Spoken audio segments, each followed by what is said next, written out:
चलिए फिर आज की क्लास शुरू करते हैं।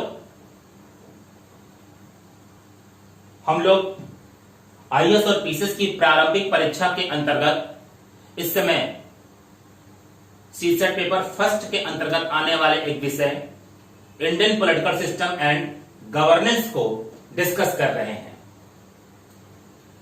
मैंने पहले भी आपसे यह कह रखा है कि प्रारंभिक परीक्षा के दृष्टिकोण से इस विषय को फैक्ट और लॉजिक के तहत ज्यादा से ज्यादा कॉम्प्रिहेंसिव बनाए जाने का प्रयास किया जा रहा है, ताकि जब आप परीक्षा से जुड़े तो आपको प्रारंभिक परीक्षा के स्तर पर इस ऑनलाइन क्लास के अंतर्गत कम से कम पुस्तकें पढ़नी पड़े और इस ऑनलाइन क्लासेस के वीडियो प्रोसेस के अंतर्गत ही आपके सारे प्रश्न कवर होने की संभावना ज्यादा से ज्यादा बनी रहे।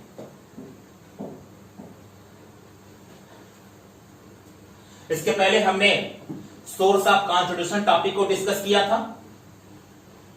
आज हम संविधान की अनुसूचियां टॉपिक को लेकर के क्लास में आए हैं। इसके पहले क्लास की शुरुआत में ही आपको यह बता दिया गया था कि हमारे देश की शासन व्यवस्था को इस देश के संविधान के माध्यम से चलाया जा रहा है। इस देश के संविधान को इस देश की संविधान सभा ने 2 वर्ष 11 माह और 18 दिन के अवधि के बीच में तैयार किया था। 26 जनवरी 1950 को हमारा संविधान पूरी तरह से इस देश की शासकीय व्यवस्था में लागू हो गया था। 26 जनवरी 1950 को इस देश की शासकीय व्यवस्था में पूरी तरह से लागू होने वाला हमारा संविधान जिस विधि के रूप में था, जिसे हम नीतिगत साक्ष्य के रूप में भी जानते हैं, संविधान का यह विधिगत दस्तावेज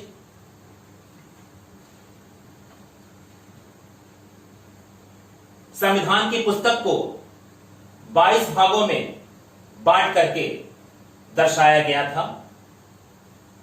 इन 22 भागों के अंतर्गत विभिन्न अनुच्छेद समाहित थे। इसके साथ ही संविधान की एक उद्देशिका भी तैयार की गई थी, जो पूरे संविधान के सारभूत तत्वों को अपने में समाहित करती है। उद्देशिका की चर्चा हम आगे की वीडियो में करेंगे। और इसके साथ ही इस संविधान में अनुसूची नाम से एक संग्रह शामिल था। अनुसूचियों के संग्रह को भी संविधान के अंतर्गत ही नीतिगत दस्तावेज के आशय से जोड़ करके ही देखा जाना चाहिए। अनुसूचियों के संग्रह को भी संविधान के नीतिगत साक्ष्य के अंतर्गत ही जोड़ करके देखा जाना चाहिए। आज का टॉपिक संविधान में उल्लिखित इन्हीं अनुसूचियों पर केंद्रित है कि आखिर संविधान में उल्लिखित ये अनुसूचियां क्या हैं, इन अनुसूचियों की आवश्यकता संविधान में क्यों पड़ी, इन अनुसूचियों में शामिल विषय क्या है। चूंकि देश की शासकीय व्यवस्था के अंतर्गत हम देश के संविधान का इस समय अध्ययन कर रहे हैं और इसे संविधान रूपी पुस्तक में जितनी बातें समाहित हैं उनका जब हम एक एक करके अध्ययन करेंगे तो उसमें अनुसूचियों के अध्ययन की भी आवश्यकता बताई जा रही है। तो संविधान की अनुसूचियों के आज के इस टॉपिक को क्लास के समय सीमाओं का ध्यान रखते हुए इसको 2 पार्ट में बांट करके आपके बीच में लाया जा रहा है। आज इस टॉपिक के पहले पार्ट पर चर्चा की जा रही है और आज इसमें 5 अनुसूचियों का उल्लेख किया जाना है। हमारे मूल संविधान में जो 26 जनवरी 1950 को पूरी तरह से देश की शासकीय व्यवस्था में लागू हुआ था, उसमें 8 अनुसूचियां थी। समय के साथ इसमें अनुसूचियों की संख्या बढ़ती रही। वर्तमान में 12 अनुसूचियां हैं। इन 12 अनुसूचियों को क्लास के समय सीमाओं का ध्यान रख करके 2 भागों में बांट करके आपके लिए तैयार किया गया है। इन 12 अनुसूचियों में से आज की क्लास में 5 अनुसूचियों को डिस्कस किया जाना है। अनुसूची 1, अनुसूची 2, अनुसूची 3, अनुसूची 4 और अनुसूची 5।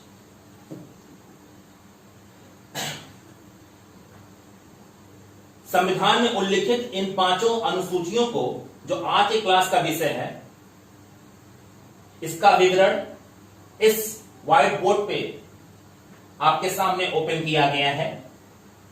और इस विवरण के अंतर्गत सबसे पहले इन अनुसूचियों के विषय और उन विषयों से जुड़े अनुच्छेद बताए गए हैं, और उन अनुच्छेदों के अंतर्गत जो विषय अनुसूचियों के हैं उन विषयों का फिर एक्सप्लेनेशन या विवरण यहां पर इस साइड में किया गया है।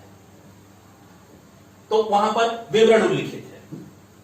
यहां पर अनुसूची का मूल विषय क्या था ये उल्लिखित है, उसके साथ उस अनुसूची से कौन से अनुच्छेद जुड़े हुए हैं ये उल्लिखित है। अनुच्छेद के स्तर पर ही मैं आपको फिर से एक बार याद दिला दूं, क्लास की शुरुआत में ही मैंने आपसे कहा था कि नीतिगत जांच के अंतर्गत संविधान में अनुसूचियां कोई अलग से विषय लेकर के नहीं आ रही हैं। इसमें शामिल विषय वही हैं जो पहले संविधान के अनुच्छेदों में किसी न किसी रूप में दर्ज है। अनुच्छेदों में शामिल उन विषयों को अध्ययन की सहूलियत के दृष्टिकोण से एक जगह पर संकलित और संकलित के साथ साथ व्याख्यायित भी किया गया है, तब जबकि संविधान के अनुच्छेद वाले जगह पर उसका संकलन या उसकी व्याख्या ज्यादा उचित प्रतीत नहीं हो रही है। तो ऐसे में सरल शब्दों में हमारे संविधान में दर्ज अनुसूचियां हमारे अनुच्छेदों का ही विस्तार है। तो ऐसे में सरल शब्दों में हमारे संविधान में दर्ज अनुसूचियां हमारे अनुच्छेदों का ही विस्तार है।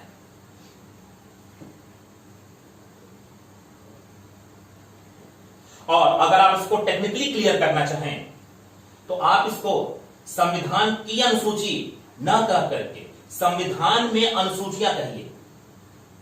संविधान की अनुसूची न कह करके संविधान में अनुसूचियां कहिए, और संविधान में अनुसूचियों के अंतर्गत इन अनुसूचियों को संविधान के अनुच्छेदों की अनुसूचियां कहिए। इसको टेक्निकली अगर ज्यादा आप स्पष्ट समझना चाहते हैं तो इसे आप संविधान की अनुसूचियां न करके संविधान में उल्लिखित अनुसूचियां बोलिए, और संविधान में उल्लिखित अनुसूचियों के अंतर्गत संविधान में अनुच्छेदों की अनुसूचियां कहिए। कंसेप्ट बिल्कुल क्लियर हो जाएगा और आपको यह बात स्पष्ट समझ में आ जाएगी कि संविधान में उल्लिखित अनुसूचियां संविधान के अनुच्छेदों से इतर कोई अलग से नीतिगत साक्ष्य का ब्यौरा लेकर के नहीं आ रही थी, बल्कि वो संविधान के अनुच्छेदों का ही विवरण या विस्तार मात्र थी। तब जब संविधान के अनुच्छेद जहां पर दर्ज कराए गए थे वहां पर अनुसूची में शामिल उन बिंदुओं का या तो संकलन या उनकी व्याख्या बहुत वहां पर करना बहुत उचित प्रतीत नहीं होगा। तो रिस्पेक्टिवली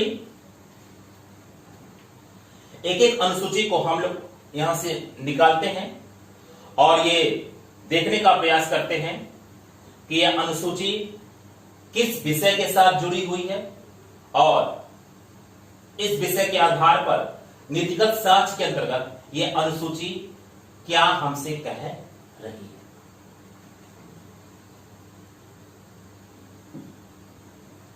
तो सबसे पहले हम संविधान के पहले अनुसूची की बात करते हैं। आप इसको अगर अनुसूची के स्तर पर समझना चाहें तो मैं थोड़ा सा यहां पर इस जगह के स्पेस का प्रयोग करूंगा आपके लिए, और संविधान रूपी पुस्तक को यहां पर मैं फिर से एक बार आपके सामने बना दे रहा हूं। और ये है अनुसूचियां, यानी कि अगर आप संविधान की पुस्तक को निकालेंगे, उठाएंगे, तो उसके अंत के पृष्ठों पर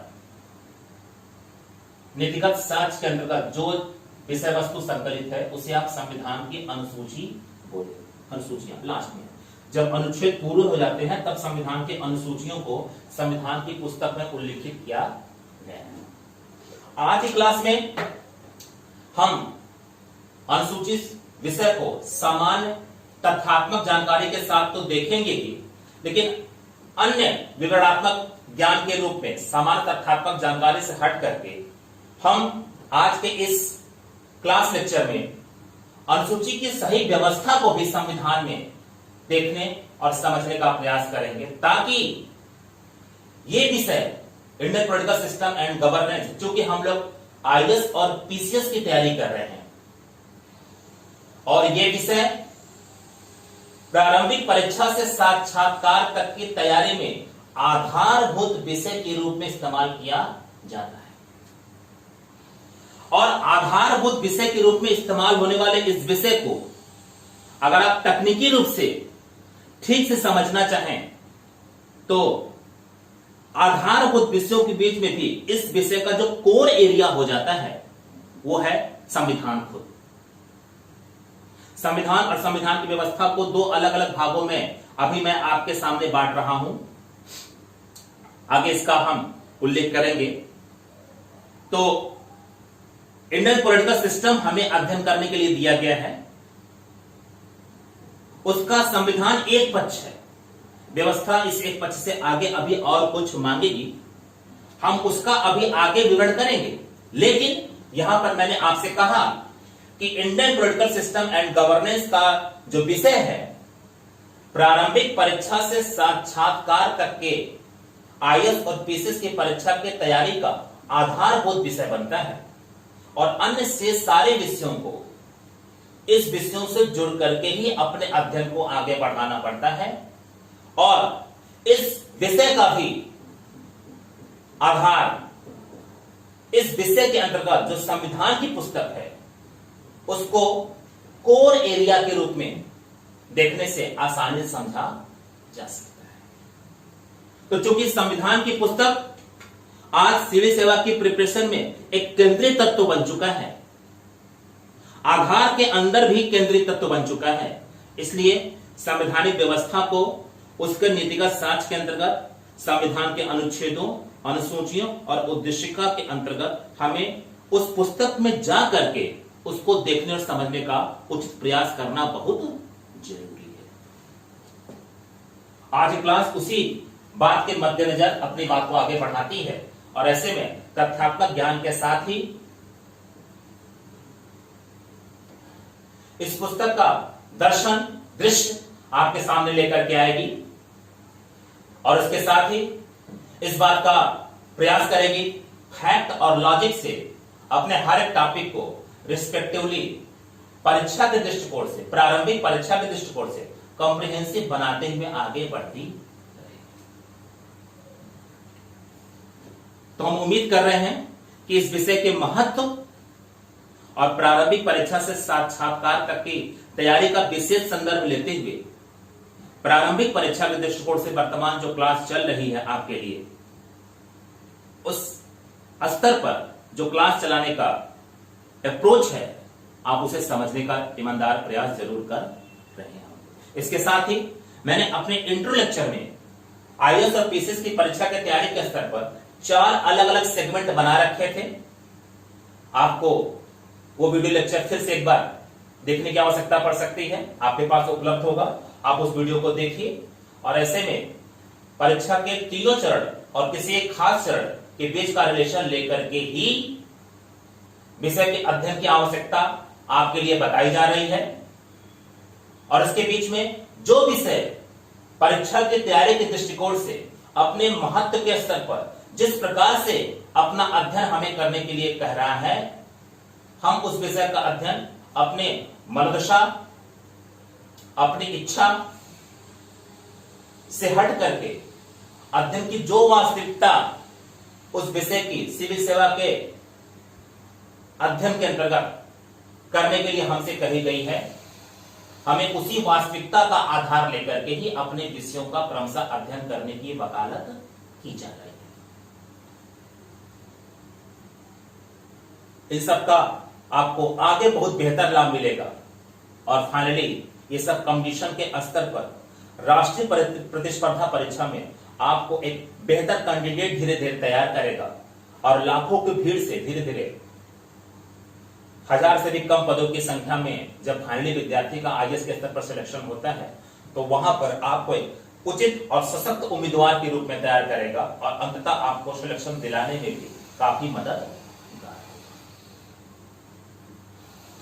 तो इस क्लास को कंप्यूटर रखा गया है, आपको यह समझना चाहिए। आप पढ़ते समय समझते समय धीरे धीरे अपने आप को आगे बढ़ाइएगा और ये चेतना आपके जहन में जरूर आनी चाहिए कि हम प्रतिस्पर्धात्मक दृष्टिकोण से इस क्लास के अंतर्गत जो कुछ भी सीख रहे हैं उससे निश्चित रूप से जब हमारा टॉपिक सुनने के बाद हमारा पढ़ने से तैयार होता है तो हम बहुत सारे विद्यार्थियों को अनायास ही पीछे छोड़ देते हैं। टॉपिक को जानना जरूरी है, लेकिन टॉपिक को जानकारी के साथ आपको इस बात का भी बोध जरूर होना चाहिए कि हमने इस टॉपिक को इस रूप में तैयार किया है कि हमने बहुत विद्यार्थियों को इस टॉपिक से पीछे छोड़ दिया है। हर टॉपिक में कॉम्पिटिशन समाहित होना ही चाहिए। तो चलिए फिर आज की क्लास को हम आगे बढ़ाते हैं। हमारे संविधान की जो पहली अनुसूची है वो अपना विषय बताती है भारत के राज्य और केंद्र शासित प्रदेशों का प्रावधान लेकर के आती है। इसमें भारत के राज्य और केंद्र शासित प्रदेशों का प्रावधान है। क्या है ये? इस समय भारत में कितने राज्य हैं? अभी जम्मू कश्मीर भी पिछले साल से पहले राज्य था भारत का, लेकिन अचानक से जो घटना घटी उन सब के बीच में जिसकी पृष्ठभूमि बहुत पहले से तैयार हो रही थी। वर्तमान में जो तस्वीर आपके पास है उसमें भारत में 28 राज्य और 9 केंद्र शासित प्रदेश हैं। भारत में 28 राज्य और 9 केंद्र शासित प्रदेश हैं।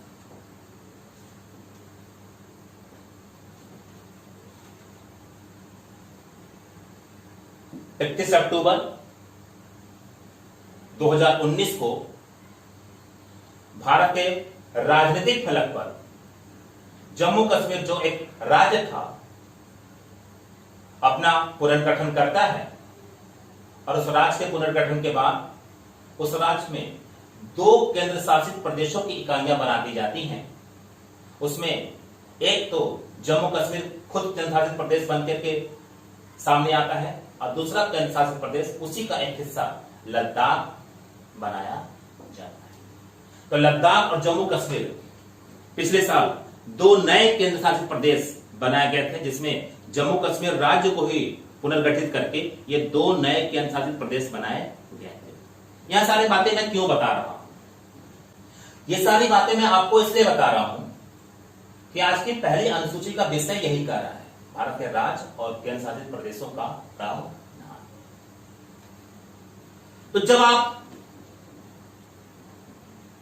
अपने संविधान की पुस्तक को खोलेंगे और संविधान की पुस्तक के अंतिम पृष्ठों पर जाएंगे जहां पर अनुसूचियां उल्लिखित होंगी, उन अनुसूची में से जब पहली अनुसूची वाली पृष्ठ आप खोलेंगे तो वहां पर आपको पहली अनुसूची में जिस समय भारत के राजनीतिक मानचित्र के सीमाओं के अंदर जिस रूप में भारत में राज्य और केंद्र शासित प्रदेशों की स्थिति बनी होती है, आपको इस पहली अनुसूची के रूप में संविधान की पुस्तक में वो राज्य और वो अनुसूचियां वहां पर उस रूप में आपको दर्ज मिलेगी। इसको मैं सरल शब्दों में अगर आपको बताना चाहूं तो अगर आप इस पेज को 31 अक्टूबर 2019 से पहले खोलेंगे, अगर कोई पुरानी किताब हो जो कि इसका पब्लिकेशन 19 अक्टूबर 2019 से पहले का होगा, तो उसमें आपको जम्मू कश्मीर राज्य वाले कॉलम में मिलेगा। लेकिन वर्तमान में अगर आप उसको लेटेस्ट एडिशन के साथ किसी नए संशोधित पुस्तक में लेकर के आएंगे जो संविधान की होगी, तो वहां पर आपको जम्मू कश्मीर अब केंद्र शासित प्रदेशों की लिस्ट में शामिल होगा। तो यहां पर जो ये अनुसूची है पहली, ये 2 खंडों में इस पुस्तक में बटी हुई है। मैं पुस्तक का विवरण अभी आपके सामने लेकर के चल रहा हूं ताकि नीतिगत साक्ष्य की व्यवस्था आपको भली भांति समझ में आए और आम नागरिक भी यदि जागरूक है और इस क्लास की वीडियो का कहीं पर अगर उसको देखने और सुनने का मौका मिल रहा है तो इसके माध्यम से एक जिम्मेदार नागरिक के रूप में अगर वो अपनी संविधान के प्रति जानकारी को बढ़ाना चाहता है तो आसानी से इसको संविधान समझ में आ सके। नीतिगत साक्ष्य की एक बोरिंग दशा या फिर वकालती दशा का आधार लेकर के जो शब्द हैं हम उससे बाहर रहेंगे और संविधान को आम बोलचाल की भाषा में ला करके बहुत ही व्यवहारिक इसके नीतिगत साक्ष्यों को एक एक करके इस क्लास के माध्यम से आपके बीच में लाया जाता रहेगा।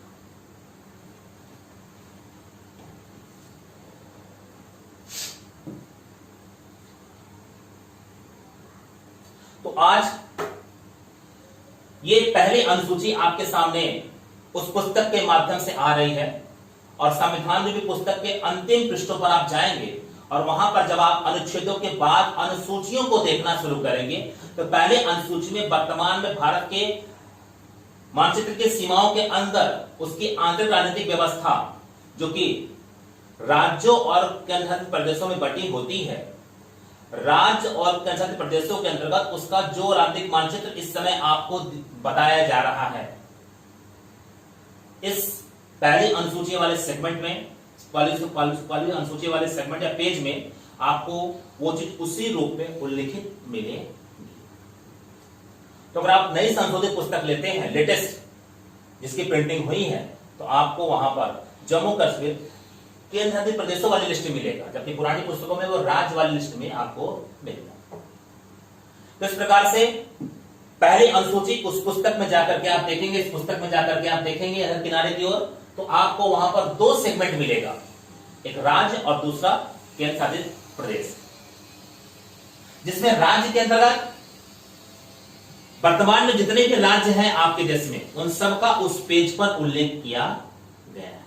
तो मैं थोड़ा सा, वैसे तो आप लोग जानते हैं राज्य कितने होते हैं, लेकिन कभी कभी होता है कि विद्यार्थियों से सारे राज्यों को अगर एक साथ पूछ दीजिए तो वो राज्य भी उनको भूल जाते हैं।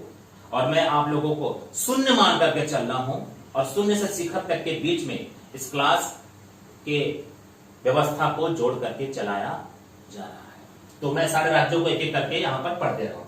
आंध्र प्रदेश, अरुणाचल प्रदेश, असम, बिहार, छत्तीसगढ़, गोवा, गुजरात, हरियाणा, हिमाचल प्रदेश, झारखंड, कर्नाटक, केरल, मध्य प्रदेश, महाराष्ट्र, मणिपुर, मेघालय, मिजोरम, नागालैंड, उड़ीसा, पंजाब, राजस्थान, सिक्किम, तमिलनाडु, तेलंगाना, त्रिपुरा, उत्तराखंड, उत्तर प्रदेश और पश्चिम बंगाल। केंद्र शासित प्रदेशों में अंडमान एवं निकोबार द्वीप समूह, चंडीगढ़, दादरा एवं नगर हवेली, दमन एवं दीव, दिल्ली, लक्षद्वीप, पुडुचेरी, जम्मू कश्मीर और लद्दाख। यहां पर एक फैक्ट मैं आपको अलग से नोटिस करके बता दूं कि इन दो केंद्र शासित प्रदेशों दमन एवं दीव एवं दादरा नगर हवेली का आपस में विलय करके इनको एक प्रदेश में तब्दील कर देने का जो विधेयक है अभी संसदीय पटल पर रखा है, अभी उस पर प्रक्रिया चल रही है। देखिए आने वाले समय में उस पर क्या फाइनली कार्रवाई होती है तब जाकर के उस पर बात की जाएगी। अभी फिलहाल उस पर चर्चा कोई मतलब नहीं, मैंने आपको एक रोचक जानकारी के रूप में या फिर वर्तमान में करंट में क्या चल रहा है यहां पर उससे जुड़ करके ये बात अभी आपको बता दी। तो पहली अनुसूची के अंतर्गत आप संविधान के उस पुस्तकीय पेज पर जाइए, उस पुस्तकीय पेज को दो सेगमेंट में बांट करके ये सारे राज्य और केंद्र शासित प्रदेश वहां पर उल्लिखित किए गए हैं। अब मैं दूसरी अनुसूची की चर्चा करूंगा, अनुसूची 2। देश के महत्वपूर्ण संवैधानिक पदों पर बैठे व्यक्तियों के वेतन और भत्ते। यहां पर आपको देखना है कि बहुत सारे संवैधानिक पद हैं, तो क्या सारे संवैधानिक पदों की यहां पर बात की जा रही है? कुछ छूटे होंगे। उसके बाद बहुत सारे प्रशासनिक पद होते हैं, हम उनका उल्लेख यहां पर नहीं कर रहे हैं। देश के महत्वपूर्ण संवैधानिक पदों पर बैठे व्यक्तियों के वेतन और भत्ते।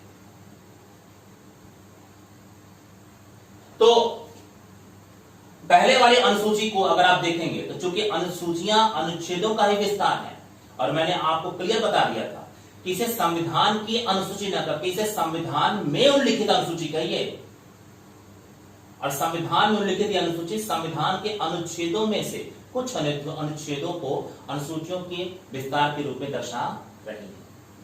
तो वो कौन से अनुच्छेद है जिसका संबंध पहली अनुसूची से बना था? मैंने इसका दिया था अनुच्छेद 1 और अनुच्छेद 4 का संबंध पहली अनुसूची से बना है।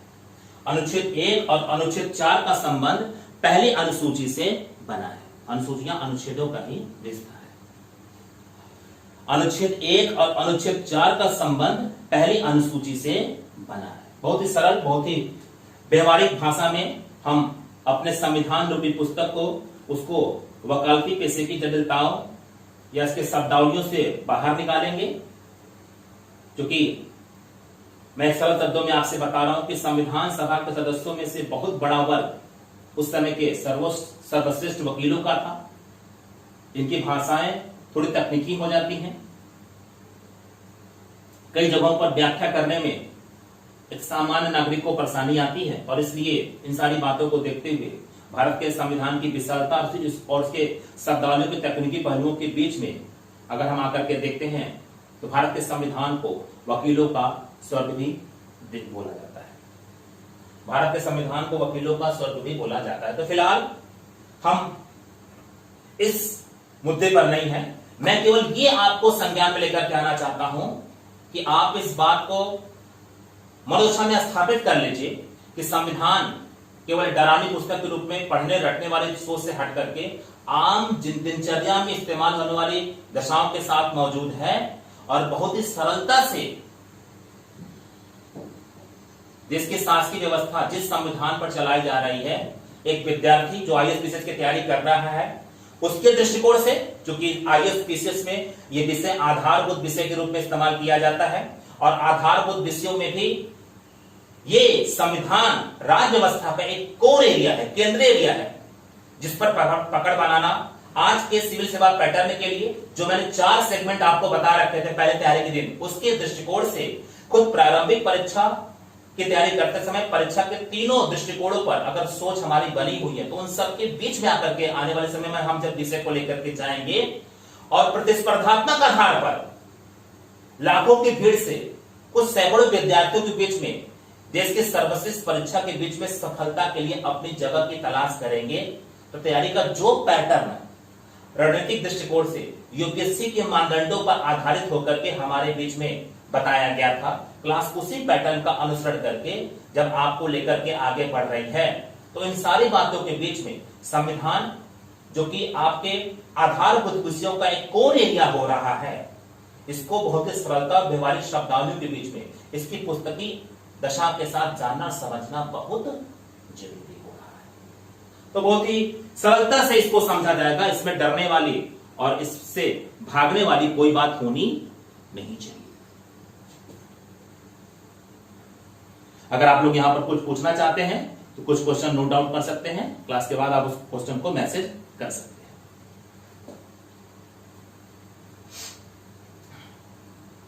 अब हम दूसरी अनुसूची पर आते हैं। दूसरी अनुसूची महत्वपूर्ण संवैधानिक पदों पर बैठे व्यक्तियों के वेतन और भत्तों का उल्लेख करती है। अनुसूचियां अनुच्छेदों का ही विस्तार है। ऐसे में दूसरी अनुसूची किन अनुच्छेदों की अनुसूची है? तो दूसरी अनुसूची अनुच्छेद 59 के उपबंध 3 की अनुसूची है। अनुच्छेद 65 के उपबंध 3 की भी अनुसूची है। अनुच्छेद 75 के उपबंध 6 की भी अनुसूची है। अनुच्छेद 97 की भी अनुसूची है। 125 अनुच्छेद की अनुसूची है।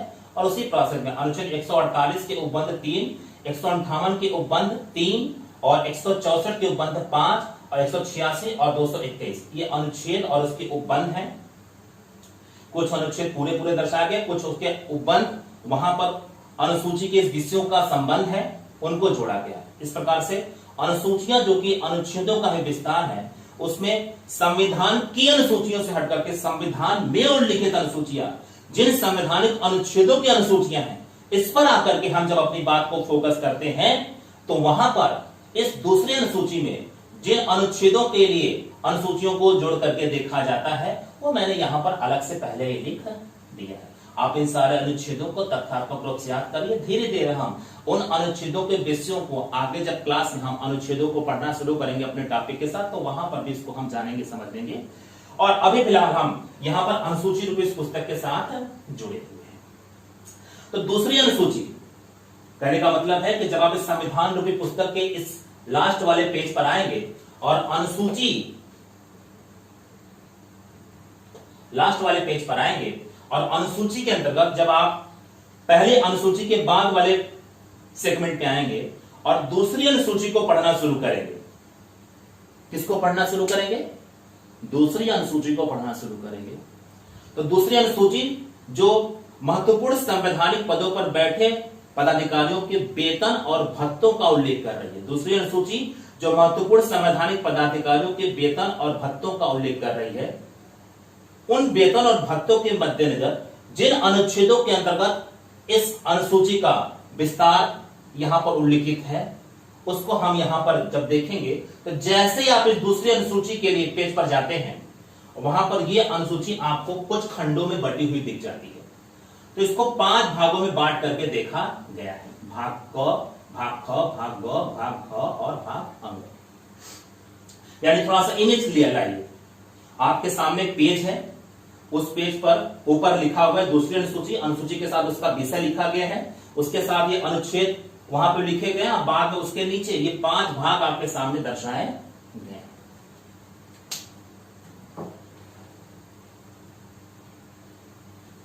अब इसको पढ़ लीजिए, घबराइए नहीं। वो पुस्तक जो आपकी प्रिपरेशन का आधार है, कोर एरिया है, ठीक है, आप उसे लेंगे। बहुत ही जटिल किताब होती है, अमूमन विद्यार्थी उन पुस्तकों को लेता है और बाद में वैसे ही उसके अलमारियों पर वो पुस्तक पड़ी रह जाती है। कभी कभी उन अनुच्छेदों को निकाल करके आवश्यकता के अनुकूल अध्ययन करता है। उन सबसे हट करके आप इसको एक देश के जिम्मेदार नागरिक, जागरूक नागरिक और एक आईएएस पीसीएस के सही विद्यार्थी के स्तर पे जब लेकर के अपने आप को आगे बढ़ेंगे तो इसका अध्ययन करना आपके लिए काफी आसान कल होने वाला है। तो 5 भाग हैं इसके, जिसमें पहले भाग में राष्ट्रपति और राज्यपाल के वेतन का उल्लेख किया गया है। तो आज के संदर्भ में जो लेटेस्ट न्यूज है उसके आधार पर जो लेटेस्ट चीजें चल रही वही यहां पर उल्लिखित होती है। राष्ट्रपति का वेतन 5 लाख रुपए और राज्यपाल का वेतन 3.5 लाख रुपए। भाग ख इसे लोपित कर दिया गया था। इस समय आपके संविधान में भाग ख का ये उपबंध शामिल, प्रावधान शामिल नहीं है। साथ ही संविधान संशोधन द्वारा इस भाग ख का दूसरी अनुसूची के भाग ख का लोप कर दिया गया है। भाग ग लोकसभा के अध्यक्ष, इसका वेतन 4 लाख रुपए। उपराष्ट्रपति जो कि वास्तव में राज्यसभा का सभापति होता है। और एक तथ्य हम जान जाए बहुत ही सरलता से कि बेसिकली आपके देश की शासकीय व्यवस्था में राष्ट्रपति को तो राष्ट्रपति के पद के रूप में वेतन मिलता है, लेकिन उपराष्ट्रपति को उपराष्ट्रपति के पद के रूप में वेतन नहीं मिलता, बल्कि वो उपराष्ट्रपति चूंकि राज्यसभा का पदेन सभापति बना जाता है। पदेन क्या होता है ना, आगे डिस्कस करेंगे उसको। तो पदेन सभापति के रूप में राज्यसभा का वो जो अध्यक्षता कर रहा है उसको उस पद के लिए वेतन दिया जाता है, उसको उपराष्ट्रपति पद के लिए वेतन दिया नहीं जाता है। तो उसका वेतन कितना हो जाता है? 4 लाख रुपए। इसके साथ ही इस भाग में लोकसभा के उपाध्यक्ष, राज्यसभा के उपसभापति, राज्य की विधानसभाओं के अध्यक्ष तथा उपाध्यक्ष और विधान परिषदों के भी सभापति और उपसभापति का वेतन उल्लिखित है। लेटेस्ट पुस्तक लेकर के वर्तमान में उनके वेतन को आप यहां से कैरी कर सकते हैं। भाग घ क्या कहता है? उच्चतम न्यायालय का मुख्य न्यायाधीश, उसका वेतन है 2,80,000 रुपए। उच्चतम न्यायालय का मुख्य न्यायाधीश 2,80,000 रुपए। उच्चतम न्यायालय के अन्य न्यायाधीश 2,50,000 रुपए। उच्च न्यायालय का मुख्य न्यायाधीश 2,50,000 रुपए और उच्च न्यायालय के अन्य न्यायाधीश 2,25,000 रुपए। और सबसे अंतिम में भारत भाग अंक में भारत का सीए 2.5 लाख रुपए इसको भी वेतन दिए जाते हैं। तो महत्वपूर्ण संवैधानिक पदों पर बैठे व्यक्तियों के वेतन और भत्ते कितने हैं ये आपके सामने स्पष्ट कर दिए गए हैं। अब हम फिर से बात करते हैं तीसरे अनुसूची की। सेम प्रोसेस है। आपको अनुसूचियों के बारे में जब चर्चा करनी है तो आपको अनुसूचियों में शामिल विषय के बारे में जानना है, उन विषयों के साथ इस अनुसूची का संबंध संविधान के किस अनुच्छेदों से है इसके बारे में जानना है। प्रश्न भी यही बनने वाले हैं कि अनुसूची, कौन सी अनुसूची का विषय क्या है, कुछ अनुच्छेद उनके साथ उसका संबंध, और फिर ये विवरण जो आपके सामने है। तो सारे फैक्ट जो हैं, इस परीक्षा से जुड़े सारे फैक्ट जो है वो आपके सामने लिखित हैं। इससे बाहर आपके कोई प्रश्न आने वाले नहीं है, चाहे वो आईएएस हो चाहे वो पीसीएस हो। इसके साथ ही संविधान की पुस्तक का व्यवहारिक अध्ययन करने के दृष्टिकोण से वो टॉपिक संविधान की पुस्तक में किस स्वरूप में दर्ज है, मैं उसको भी आपके सामने उल्लिखित करता हुआ आगे बढ़ रहा हूं। तो तीसरी अनुसूची जिन अनुच्छेदों को अपने में शामिल करती है उनको देखिए। अनुच्छेद 75 का उपबंध 4, अनुच्छेद 99, 124 का उपबंध 6, 148 का उपबंध 2, 164 का उपबंध 3, 188, हमारे संविधान में 395 अनुच्छेद है, उसी के अंतर्गत ये सारे अनुच्छेदों का क्रमशः क्रम है। तो 395 अनुच्छेद यानी अनुच्छेद 75, अनुच्छेद 99, अनुच्छेद 124, उसमें उसके सब सेगमेंट होते हैं जिसे हम समानता संवैधानिक शब्दावली में उपबंध का नाम देते हैं। तो वो उपबंध जब सब डिवाइड होता है, सॉरी, अनुच्छेद जब सब डिवाइड होता है तो उसे हम उपबंध का नाम देते हैं। तो वो अनुच्छेद अगर 4 भागों में डिवाइड है ना, ठीक है, और इसमें हम तीसरे पॉइंट की चर्चा करेंगे। तो जनरली हम उसको बोलते हैं 75, जिस अनुच्छेद को 4 भागों में डिवाइड करते हैं 3, उपबंध 3। अगर वो अनुच्छेद 6 भागों में डिवाइड है, मान के चलिए 80 अनुच्छेद हो गया, 6 भागों में डिवाइड है, और इससे हम उसके दूसरे पॉइंट के बारे में बात कर रहे हैं तो उपबंध 2, तीसरे पॉइंट के बारे में उपबंध 3, चौथे पॉइंट के बारे में उपबंध 4, पांचवें पॉइंट के उपबंध 5, और छठे पॉइंट के उपबंध 4। तो इस प्रकार से 80 है या नहीं बात की बात है। मैं इस तरह से आपको बता रहा हूं कि जो हमारे संवैधानिक अनुच्छेदों को उपबंधों के अंतर्गत दर्ज किया गया है, और जैसे शब्दावलियां लोग बोलने और लोगों को कोई बात बताने में संविधान के अंतर्गत इस्तेमाल करने लगते हैं, तो एक सामान्य विद्यार्थी और एक आम नागरिक यहां पर उलझना शुरू हो जाता है। इसलिए मैं इसको अभी आपके सामने स्पष्ट कर दे रहा हूं, और जैसे अनुच्छेदों के साथ पूरा खुलकर के डिस्कशन होगा तो ये बहुत आसानी से चीजें समझ में आ जाएंगी। तो हमारी तीसरी अनुसूची क्या कहती है हमसे? तीसरी अनुसूची जो महत्वपूर्ण पद है हमारे, तीसरी अनुसूची जो महत्वपूर्ण पद है हमारे, जो देश की शासकीय व्यवस्था में इस्तेमाल होते हैं, शासकीय व्यवस्था में इस्तेमाल होने वाले इन महत्वपूर्ण पदों के शपथ या प्रतिज्ञान का उल्लेख करती है। शपथ या प्रतिज्ञान दो अलग अलग शब्द हैं। विद्यार्थी इसमें कंफ्यूज रहता है, शिक्षक भी कंफ्यूज रहता है। मैं आपको दोनों का मतलब बता दे रहा हूं। किसी तथ्य या किसी प्रतिज्ञा से जुड़ी ऐसी अभिव्यक्ति, किसी तथ्य या किसी प्रतिज्ञा से जुड़ी ऐसी अभिव्यक्ति, इसको आप कोई विषय भी कह सकते हैं, उस विषय को आप व्यक्त कर रहे हैं। तो किसी तथ्य या किसी प्रतिज्ञा से जुड़ी ऐसी अभिव्यक्ति जिसके विश्वास का आश्वासन दिलाने के लिए आप उसमें दर्ज किसी पवित्र चीज का आधार लेते हैं, तो आपकी बातें शपथ के अंतर्गत जोड़ करके देखी जाती है।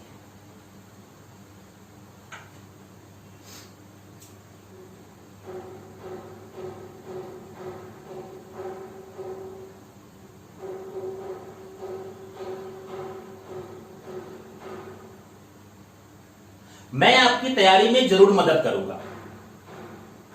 मैं एक शिक्षक हो सकता हूं या फिर अलग व्यक्ति हो सकता हूं। मैं आपकी तैयारी में जरूर मदद करूंगा, ये सेंटेंस है।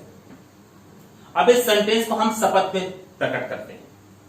मैं भगवान की शपथ खाकर कहता हूं कि मैं आपकी तैयारी में जरूर मदद करूंगा। तो तैयारी में जरूर मदद करूंगा एक प्रतिज्ञा हो सकती है, एक फैक्ट भी हो सकता है दूसरे विषय के साथ, लेकिन इस बात का विश्वास आप तक बने, इसके लिए मेरी इस बात को आश्वासन के अंतर्गत हम जब लेकर के आते हैं तो इस सेंटेंस में हम एक ऐसी पवित्र चीज का प्रयोग कर लेते हैं जिसके आधार पर मुझे आपको मेरी इस कहे की प्रतिज्ञा या फैक्ट का विश्वास या आश्वासन दिलाना काफी आसान हो जाता है। तो दो यहां पर सेंटेंस है, शपथ क्या होता है और शपथ का प्रयोग क्यों किया जाता है। Very good. शपथ क्या होता है और शपथ का प्रयोग क्यों किया जाता है। हम लोग आम जिंदगी में कब शपथ का प्रयोग करते हैं? बचपन से हम लोग अपने क्लास के बच्चों वाले विद्यार्थियों के समय में जब रहते थे तो विद्या मां की कसम खा करके अपनी बातें कहा करते थे। तो आपको थोड़ा सा अपने जेहन को जागरूक करना है। हमारे घरों में भी अक्सर लोग शपथ खाते रहते हैं। उस शपथ में आप किसी विषय के अंतर्गत जुड़े रहते हैं और उस विषय के विश्वास के आश्वासन के लिए दूसरे कैंडिडेट को जब आप अपनी बातें बोलना शुरू करते हैं उसे सामान्यतः अभिव्यक्ति बोला जाता है। उस विषय पर अभिव्यक्ति बोला जाता है। तो अपनी विषय पर अभिव्यक्ति के अंतर्गत उस व्यक्ति को अपनी कही गई बातों के विश्वास के आश्वासन में बांधने के लिए आप किसी पवित्र चीज का अपने कथन में प्रयोग कर लेते हैं। तो ऐसी दशा को शपथ बोला जाता है। घर में कुछ लोगों को हर बात में शपथ लेने की आदत होती है। ठीक है, भगवान कसम, भगवान कसम, भगवान कसम। विषय अलग अलग आते रहते हैं लेकिन हर बात शपथपूर्ण ढंग से बताई गई है। यहां पर आपको जब आप शासकीय व्यवस्था के पदाधिकारी के रूप में देखे जा रहे हैं तो यहां पर आपको शपथ शब्द से जुड़ करके देखा जा रहा है। इसके साथ ही प्रतिज्ञान शब्द है।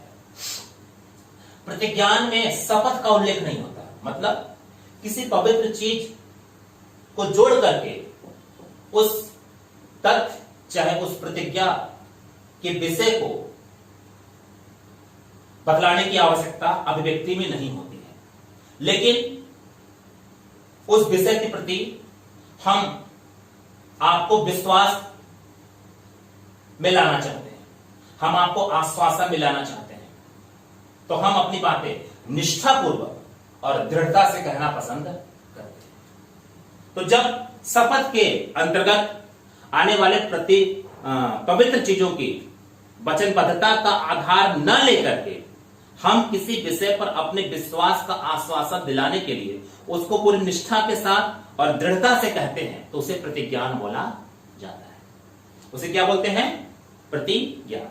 एक को इंग्लिश बोलते हैं ओथ, शपथ को ओथ बोलते हैं, और प्रतिज्ञान की इंग्लिश होती है affirmation, AFFIRMATION, affirmation, AFFIRMATION, affirmation. Oath, OATH, oath, OATH, oath, oath यानी कि शपथ, एफर्मेशन यानी कि प्रतिज्ञा। तो आपको यहां पर जानना है कि जो हमारी तीसरी सूची है शपथ और प्रतिज्ञान शब्द का उल्लेख नहीं करती, हमारी तीसरी सूची शपथ या प्रतिज्ञान शब्द का उल्लेख कर रही है, जिसमें शपथ लेने वाले को प्रतिज्ञान के शब्दावलियों का भी प्रयोग करना पड़ता है। इस शपथ और प्रतिज्ञान के अंतर्गत जो अनुसूची है उसमें कौन कौन से अनुच्छेद शामिल है वो मैंने आपको बता दिए थे, फिर से रिपीट कर दे रहा हूं। अनुच्छेद 75(4) उपबंध, अनुच्छेद 99, अनुच्छेद 124 के उपबंध 6, यानी कि अनुच्छेद 124 का अनुच्छेद 6 भागों में सब डिवाइड या 7 भागों में जो भी डिवाइड होगा हम पढ़ते समय उसको देखेंगे। अब यहां पर उसके 6वें पॉइंट पर बात की जा रही है। 148 उपबंध 2, 164 उपबंध 3, 188 उपबंध नहीं है, 188 अनुच्छेद, 219 अनुच्छेद, इसमें शामिल जो विषय है उसको हम आगे डिस्कस करेंगे। तो अब यहां पर जो शपथ है वो यहां पर आपको आएगा। एक बात आपको मैं बता रहा हूं कि हमारे संवैधानिक व्यवस्था के अंतर्गत जो संविधान की पुस्तक है अनुसूचियों में अपनी बातें दर्ज कर रही है, लेकिन अनुसूचियों में अपनी बातें दर्ज करने के लिए भी उसने एक व्यवस्था का अनुसरण कर रखा है।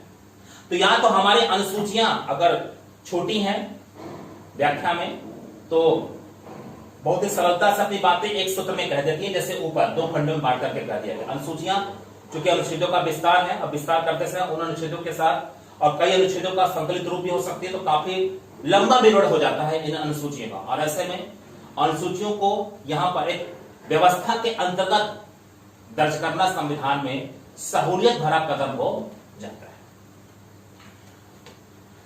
ऐसे में ये अनुसूचियां अपनी व्यवस्था के अंतर्गत जब आती हैं, तो जैसे आपने यहां पे 2 खंडों में देखा, यहां पर भाग का अनुसरण करते हुए अनुसूचियों को देखा। या तो अनुसूचियां भागों के अंतर्गत उपबंधित हैं, या तो अनुसूचियां बिंदुवार नंबर 1, नंबर 2, नंबर 3 करके उल्लिखित हैं अपनी बातें कहते हुए। और ऐसे में नंबर 1, नंबर 2, नंबर 3 के अंतर्गत जो भी अनुसूचियों के अंतर्गत बातें दर्ज है उसे हम पैरा कहते हैं। क्या कहते हैं? पैरा कहते हैं। और अगर एक पैरा में कोई चीज सब डिवाइड है तो उसे हम पैरा का सब पैरा यानी उप पैरा भी कहते हैं। यहां पर हम देख रहे हैं कि 5 भागों में बांट करके दूसरी अनुसूची अपनी चर्चा कर रही थी। इतने विस्तृत खंड को विस्तार से बताने के लिए उसने 5 भागों में अपनी बातों को क्लासिफाइड कर दिया था। और यहां पर देख रहे हैं कि महत्वपूर्ण संवैधानिक महत्वपूर्ण पद धारण करने वाले पदाधिकारियों के शपथ और प्रतिज्ञान का हम जब यहां पर इस अनुसूची विषय के अंतर्गत उल्लेख करते हैं, तो यहां पर हमको देखना पड़ता है कि वो संविधान रूपी पुस्तक जब इस जगह से आकर के अनुसूचियों के अंतर्गत अपने लास्ट के पेज पर आती है, तो तीसरी अनुसूची का हम यहां पर पेज खोल रहे हैं। यहां पर हम तीसरी अनुसूची का पेज खोल रहे हैं।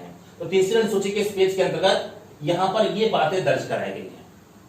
ये बातें 8 पैरा में दर्ज की गई हैं। बिंदुवार नंबर 1, नंबर 2, नंबर 3, नंबर 4 के अंतर्गत अनुसूचियां तीसरी अनुसूची में जो बातें संवैधानिक पदाधिकारियों के महत्वपूर्ण पदों पर बैठे व्यक्तियों के शपथ और प्रतिज्ञान के अंतर्गत बता रही हैं, उसको 8 भागों में 8 पैरा में बिंदुवार नंबर 1, नंबर 2, नंबर 3 के अंतर्गत बता रही है। जिसमें जो सबसे पहला पॉइंट है, जिसे आप नंबर 1 कहिए या पैरा 1 कहिए, यानी कि आप अगर उसको आप संवैधानिक शब्दावली में बताना चाहेंगे तो यह बोलेगा कि इन अनुच्छेदों से जुड़ी हुई तीसरी अनुसूची के इन अनुच्छेदों से जुड़ी हुई अब इन अनुच्छेदों में से कौन सा पैरा किस अनुच्छेद से जुड़ा हुआ है, थोड़ा सा ये आपको आगे जज करना है। इन अनुच्छेदों में से जिस अनुच्छेद के साथ जो पैरा जुड़ा हुआ होगा आप उसको जोड़ करके बोलना शुरू करेंगे। तो इन अनुच्छेदों से ये पैरा जुड़ा हुआ है।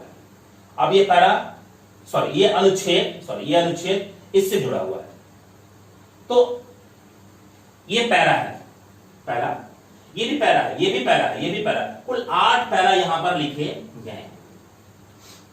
यहां पर अनुसूची को आप संविधान की पुस्तक में डायरेक्ट देख रहे हैं, सीधा देख रहे हैं कैसे वो चीजें प्रदर्शित है। क्योंकि संविधान लोग लेते तो है लेकिन कोई पढ़ता नहीं, क्योंकि वो समझ में नहीं आता कि क्या लिखा है, इसलिए मैं आपको ये सब आपके सामने रख रहा हूं।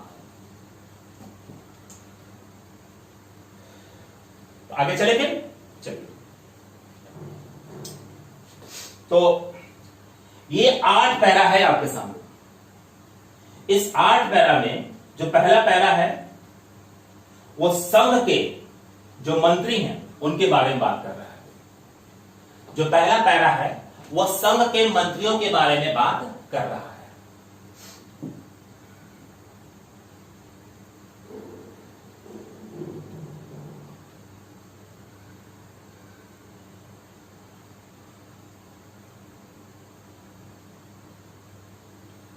ये संघ के मंत्री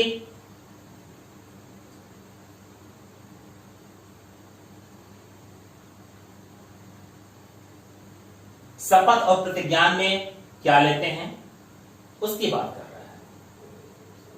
तो जो मंत्री हुए वो शपथ 2 प्रकार का लेता है। एक तो अपने पद की भी शपथ लेता है और दूसरा अपने पद के गोपनीयता की भी शपथ लेता है।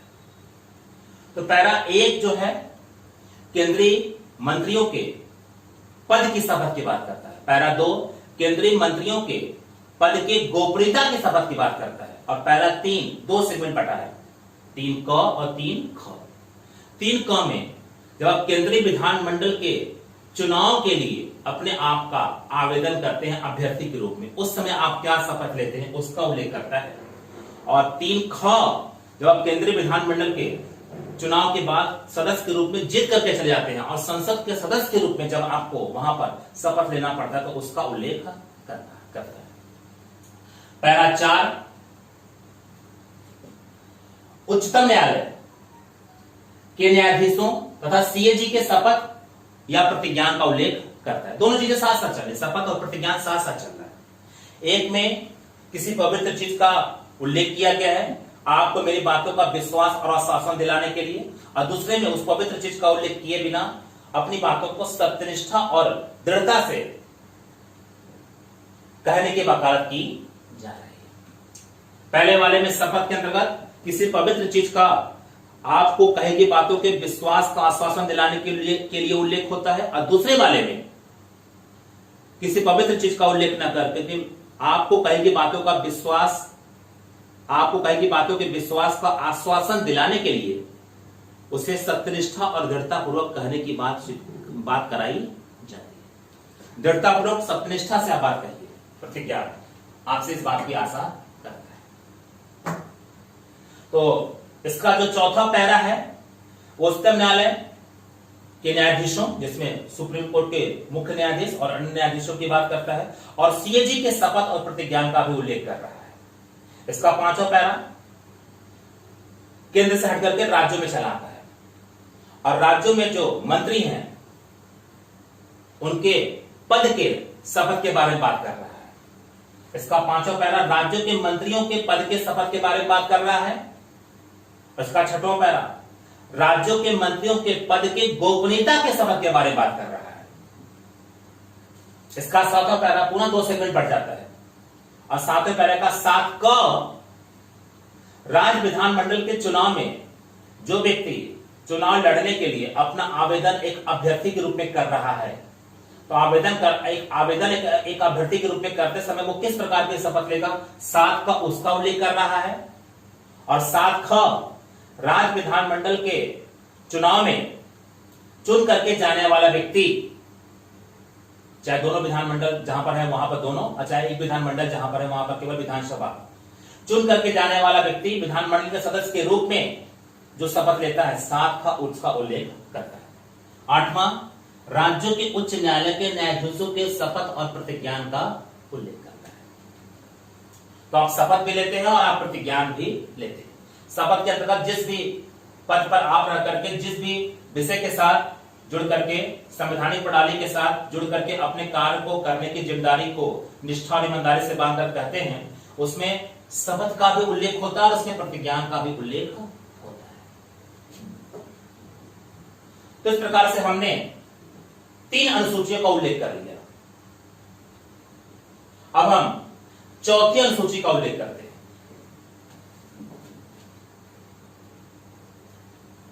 राज्यसभा में सीटों के आवंटन से जुड़ा हुआ है ये चौथी अनुसूची।